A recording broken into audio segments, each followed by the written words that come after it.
రాష్ట్రంలో ఉన్నటువంటి SC ST BC మైనారిటీలకు 40 సంవత్సరాల నుంచి 60 సంవత్సరాల లోపు ఉన్నటువంటి మహిళలకు చేయూతనిస్తానని చెప్పి ఎన్నికల ముందు ఇచ్చినటువంటి హామీని ఇప్పటికే 3 విడతలు పూర్తి చేసి ఆఖరి విడతగా 18,750 రూపాయలు మన అనకాపల్లి నియోజకవర్గ సాక్షిగా ఈ రాష్ట్రంలో దాదాపు 27 లక్షల మంది మహిళలకు అందిస్తున్నటువంటి కార్యక్రమానికి గౌరవ ముఖ్యమంత్రి గారు విచ్చేశారు. ఒక్క వైఎస్ఆర్ చేయూత కార్యక్రమమే కాదు, ఈ రాష్ట్రంలో పెద్ద ఎత్తున అనేక సంక్షేమ కార్యక్రమాల్ని జగనన్న అమ్మఒడి కానివ్వండి, రైతు భరోసా కానివ్వండి, వైఎస్ఆర్ ఆసరా కానివ్వండి, వైఎస్ఆర్ చేయూత కానివ్వండి, పెద్ద ఎత్తున ఈ రాష్ట్రంలో పేదవాడికి సంక్షేమాన్ని అందించినటువంటి ఏకైక నాయకుడు ఈ దేశంలో ఎవరన్నా ఉన్నారంటే అది ఒక్క వైఎస్ జగన్మోహన్ రెడ్డి గారు మాత్రమే అని చెప్పి సందర్భంగా తెలియజేస్తా ఉన్నా.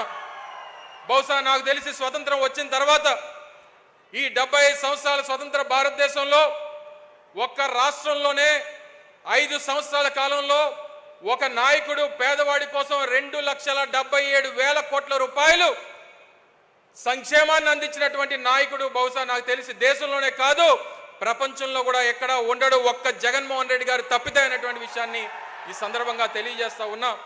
ఈ వేదిక మీద నుంచి ఈ రాష్ట్రంలో ఉన్నటువంటి ప్రతిపక్షాలకి సవాల్ చేస్తా ఉన్నా. 2,77,000 కోట్ల రూపాయలు సంక్షేమాన్ని పేదవాడికి అందించింది జగన్మోహన్ రెడ్డి గారి ప్రభుత్వం. ఏ ఒక్కరన్నా వచ్చి ఇది పలానా పార్టీ వాళ్ళకే ఇచ్చారు, పలానా కులాన్ని వాళ్ళకే ఇచ్చారు, పలానా ప్రాంతాన్ని వాడికే ఇచ్చారు అని చెప్పి ఏ ఒక్కరన్నా వచ్చి చెప్పగలరా? లేదా ఈ 2,77,000 కోట్ల రూపాయల్లో ఒక్క రూపాయన్నా అవినీతి జరిగింది అని చెప్పి చెప్పగలరా అని చెప్పి ఈ సభ నుంచి ఈ రాష్ట్రంలో ఉన్నటువంటి ప్రతిపక్షాలకి సవాల్ చేస్తా ఉన్నా అని చెప్పి సందర్భంగా తెలియజేస్తా ఉన్నా. ఎవరు ఏమనుకున్నా ఈరోజు జగన్మోహన్ రెడ్డి గారు అనకాపల్లి విచ్చేశారు. ఎన్నికల ముందు 2019 సంవత్సరంలో ఎన్నికల ప్రచార సభకి అనకాపల్లి విచ్చేసినప్పుడు అనకాపల్లి ప్రాంత ప్రజలకు ఒక మాట ఇచ్చారు, నాకు అవకాశాన్ని ఇవ్వండి, నాకు అధికారాన్ని ఇవ్వండి, నేను ప్రభుత్వం ఏర్పాటు చేస్తే అనకాపల్లిని కొత్త జిల్లాగా ఏర్పాటు చేస్తాను, అనకాపల్లిని జిల్లా హెడ్ క్వార్టర్ చేస్తానని చెప్పి మాట ఇచ్చారు. ఇచ్చినటువంటి మాట ప్రకారం ఈరోజు జిల్లా కేంద్రంగా అనకాపల్లి ఉంది. ఇప్పుడే మాట్లాడినటువంటి కలెక్టర్ గారిని చూశారు. ఒక జిల్లా కలెక్టర్, జాయింట్ కలెక్టర్, జిల్లా ఎస్పీ ఎప్పుడన్నా అనకాపల్లిలో నివాసం ఉన్నటువంటి పరిస్థితులు మీరు ఎప్పుడన్నా చూసారా అని చెప్పని అడుగుతా ఉన్నా. పరిపాలనని అంత దగ్గరికి తీసుకొని వచ్చారు, పరిపాలన వికేంద్రీకరణ చేశారు, ప్రజలకు అందుబాటులోకి పరిపాలనని తీసుకొని వచ్చారు, వాలంటీర్ వ్యవస్థను తీసుకొని వచ్చారు, సచివాలయ వ్యవస్థను తీసుకొని వచ్చి ఈ రాష్ట్రమే కాదు ఈ దేశం కూడా మన రాష్ట్రం వైపు చూసేటువంటి విధంగా చేసినటువంటి నాయకుడు జగన్మోహన్ రెడ్డి గారు అని చెప్పి సందర్భంగా తెలియజేస్తా ఉన్నా.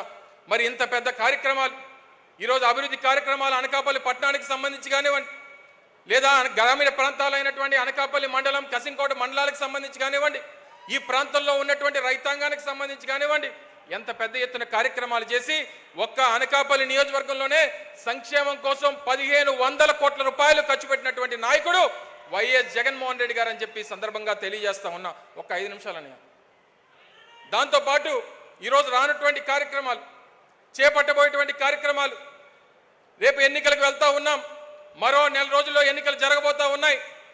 ఈ రాష్ట్రంలో ప్రతిపక్షాలన్నీ కూడా ఏకమయ్యాయి, జగన్మోహన్ రెడ్డి గారిని ఎదిరించాలని చెప్పి చూస్తూ ఉన్నాయి. జగన్మోహన్ రెడ్డి గారిని ఎదుర్కొనడానికి వాళ్ళందరూ కూడా కలిసికట్టుగా వస్తూ ఉన్నారు. చాలామంది అడిగారు, జగన్మోహన్ రెడ్డి గారికి ఎదురుగా ప్రతిపక్షాలన్నీ కలిశాయి, అన్ని రాజకీయ పార్టీలు కలిశాయి, మీ జగనన్న ఏమన్నా భయపడుతున్నాడా అని చెప్పని అడిగారు.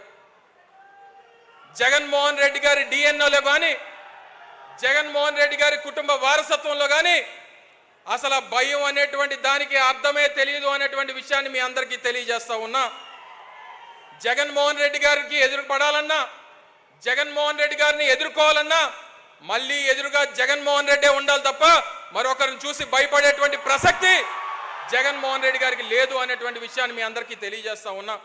సో తప్ప ఈ రాష్ట్రంలో వైఎస్ఆర్ కాంగ్రెస్ పార్టీ కార్యకర్తలందరూ కూడా కలిసికట్టుగా పోరాటం చేద్దాం. మళ్ళీ జగన్మోహన్ రెడ్డి గారిని రాష్ట్రాన్ని ముఖ్యమంత్రి చేయాల్సినటువంటిది అది ఒక చారిత్రాత్మక అవసరం అనేటువంటి విషయాన్ని మీ అందరికీ తెలియజేస్తా ఉన్నా. చాలా మంది నా సోదరుడు భరత్ని అనకాపల్లి నియోజకవర్గ సమన్వయకర్తగా ప్రకటించిన తర్వాత చాలా మంది అడిగారు అనకాపల్లికి భరత్ని పెట్టారు అన్నా, నీ పరిస్థితి ఏంటి, నువ్వెక్కడి నుంచి పోటీ చేస్తున్నావు, నువ్వెక్కడి నుంచి రేపు పోటీ చేయబోతున్నావు అని చెప్పి చాలా మంది అడిగారు. నేను జగన్మోహన్ రెడ్డి గారికి మాటిస్తా ఉన్నా, జగన్మోహన్ రెడ్డి గారికి ఈ వేదిక మీద నుంచి మాటిస్తా ఉన్నా, నాకు జగన్మోహన్ రెడ్డి గారు ఉమ్మడి విశాఖపట్నం జిల్లాకి డిప్యూటీ రీజనల్ కోఆర్డినేటర్గా నన్ను జగన్మోహన్ రెడ్డి గారు నియమించారు. ఈ వేదిక మీద నుంచి అడుగుతున్నటువంటి ప్రతి ఒక్క ప్రశ్నకి ఈ రాష్ట్రంలో ఉన్నటువంటి అనేక మీడియా ఛానల్స్ కానివ్వండి, లేదా ఈ జిల్లాలో ఉన్నటువంటి వైఎస్ఆర్ కాంగ్రెస్ పార్టీ కార్యకర్తలకు కానీ జగన్మోహన్ రెడ్డి గారు సాక్షిగా తెలియజేస్తా ఉన్నా, నేను రాబోయేటువంటి ఎన్నికల్లో జగన్మోహన్ రెడ్డి గారి విజయం కోసం ఈ ఉమ్మడి విశాఖపట్నంలో జిల్లాలో ఉన్నటువంటి 15 నియోజకవర్గాల కోసం పనిచేస్తా. జగన్మోహన్ రెడ్డి గారిని ముఖ్యమంత్రి చేయడమేనా చారిత్రాత్మక అవసరం, ఆయన బాగుండాలి, ఆయన ముఖ్యమంత్రి కావాలి, దానికోసం అవసరమైతే నేను పోటీ నుంచి తప్పుకుంటానని చెప్పి ఈ సందర్భంగా మీ అందరికీ తెలియజేస్తా ఉన్నా. అందరి తలరాతులు భగవంతుడు రాస్తాడు. నేను అనేక సందర్భాల్లో చెప్పాను, అమర్నాథ్ తలరాత జగన్మోహన్ రెడ్డి గారు రాస్తారని చెప్పి ఈ సందర్భంగా తెలియజేసుకుంటూ మరొకసారి ఇంత పెద్ద ఎత్తున విచ్చేసినటువంటి వైఎస్ఆర్ కాంగ్రెస్ పార్టీ నాయకులకు, అభిమానులకు, ప్రజలకు, మరి ముఖ్యంగా జగన్మోహన్ రెడ్డి గారికి ఆశీర్వదించడానికి విచ్చేసినటువంటి వేలాది మంది మహిళా సోదరీమణులందరికీ కూడా హృదయపూర్వకంగా ధన్యవాదాలు తెలియజేసుకుంటూ, మరి అనకాపల్లి నియోజకవర్గానికి సంబంధించి కొన్ని ప్రధానమైనటువంటి సమస్యలు వారి దృష్టికి తీసుకొని వచ్చి మరి వారు ఇచ్చినటువంటి అనేక కార్యక్రమాలు చేసినటువంటి సందర్భంలో వారికి కృతజ్ఞతలు తెలియజేసుకుంటూ, ఇప్పటికే ప్రతిష్టాత్మకమైనటువంటి రెండో అతిపెద్ద అగ్రికల్చర్ మార్కెట్ కమిటీ అయినటువంటి అనకాపల్లికి సంబంధించి ఒక నూతనంగా ఒక కోల్డ్ స్టోరేజ్ నిర్మాణం కానివ్వండి, లేదా కొన్ని షాపింగ్ కాంప్లెక్స్లు, ఎందుకంటే ప్రధానమైనటువంటి పట్టణంలో ఉన్నటువంటి అనకాపల్లి మార్కెట్ యార్డ్లో షాపింగ్ కాంప్లెక్స్లు, కన్వెన్షన్ సెంటర్ కడితే బాగుంటుందని చెప్పి మార్కెట్ కమిటీ సోదరులు కానివ్వండి, అక్కడ ఉన్నటువంటి కమిటీ సభ్యులు కానివ్వండి, అందరూ కూడా అడిగారు గౌరవ ముఖ్యమంత్రి గారిని. వారిని కోరుతా ఉన్నా, ఒక 5 కోట్ల రూపాయలు దానికి తమరు శాంక్షన్ చేయాల్సిందిగా కోరుతా ఉన్నా. అలాగే పక్కనే ఇప్పుడు కసింకోటలో ఉన్నటువంటి శారదా నది మీద ఉన్నటువంటి బ్రిడ్జ్ ఏదైతే అసంపూర్తిగా ఆగిపోయిందో దానికి ఒక 3 కోట్ల రూపాయలు కావాలని చెప్పి పెద్దలందరూ కూడా కోరడం జరిగింది. మరి గౌరవ ముఖ్యమంత్రి గారిని దాన్ని కూడా శాంక్షన్ చేయాల్సిందిగా మీ ద్వారా కోరుతా ఉన్నాం. అలాగే రేబాక నుంచి కొప్పాక వరకు డబుల్ రోడ్ చేస్తే ఇప్పటికే అనకాపల్లికి సంబంధించినటువంటి కలెక్టరేట్ కానివ్వండి, ఆ ప్రాంతం కానీ అభివృద్ధి చెందడానికి ఉపయోగపడుతుంది. దానికి ఒక 3 కోట్ల రూపాయలు కూడా వెచ్చించాలని చెప్పి కోరుతా ఉన్నా. 2 ప్రధానమైనటువంటి రహదారులు అనకాపల్లికి సంబంధించి ఏదైతే బౌలువాడ నుంచి తుంపాల వరకు వెళ్ళేటువంటి రోడ్డు, అలాగే తుంపాల నుంచి బొజ్జన్నకొండకు వెళ్ళేటువంటి రోడ్డుకి సంబంధించి ఒక 4 కోట్ల రూపాయలు వెచ్చించాలని చెప్పి గౌరవ ముఖ్యమంత్రి గారిని కోరుతా ఉన్నా. అలాగే ఇక్కడే పక్కనే కసింకోటలో జగనన్న కాలనీలు నిర్మాణం చేశాం. 800 ఇళ్లు నిర్మించినటువంటి ఆ కాలనీకి, శారదా నది ఒడ్డున ఉన్నటువంటి కాలనీకి రీటైనింగ్ వాల్ కూడా ఒక 6 కోట్ల రూపాయలు ఖర్చు అవుతుందని చెప్పి పెద్దలందరూ కూడా కోరడం జరిగింది.